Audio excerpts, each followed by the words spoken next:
Bonjour à tous, c'est votre sœur Marie. Que le Seigneur vous bénisse abondamment.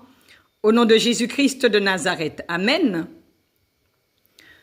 Dieu sait tout, Dieu connaît tout, Dieu voit tout, Dieu entend tout. Même les profondeurs de notre cœur, même nos pensées, il sait tout. Dieu connaît les hypocrites. Dieu sait qui est vrai, Dieu sait qui est faux.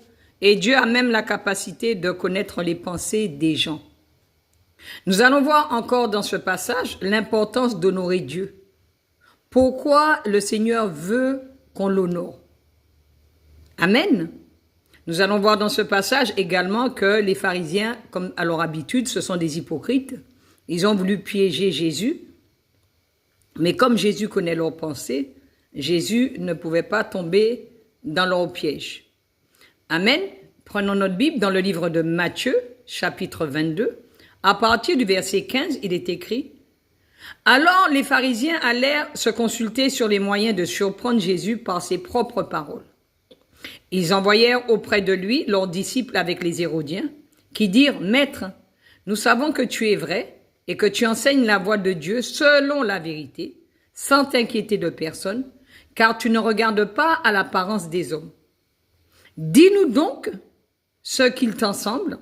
Est-il permis ou non de payer le tribut à César? » Jésus, connaissant leur méchanceté, répondit « Pourquoi me tentez-vous, hypocrite? Montrez-moi la monnaie avec laquelle on paie le tribut. » Et ils lui présentèrent un denier. Il leur demanda « De qui sont cette effigie et cette inscription? » « De César, lui répondirent-ils. Alors il leur dit « Rendez donc à César ce qui est à César, et à Dieu ce qui est à Dieu. » Étonnés de ce qu'ils entendaient, ils le quittèrent et s'en allèrent. Quand nous avons la bonne réponse, le diable est obligé de nous quitter et de s'en aller. Le but du diable, c'est de toujours nous piéger, mais par nos propres paroles. Il est là, il écoute pour voir qu'est-ce que nous allons répondre. Jésus, lui, il a toujours la bonne réponse. Mais est-ce que nous avons la bonne réponse? Amen. Nous voyons dans le verset 21, il dit « Rendez donc à César ce qui est à César, et à Dieu ce qui est à Dieu. » Qu'est-ce qui est à Dieu? L'honneur, la gloire, le respect, l'élévation, la louange, l'adoration, tout cela c'est à Dieu.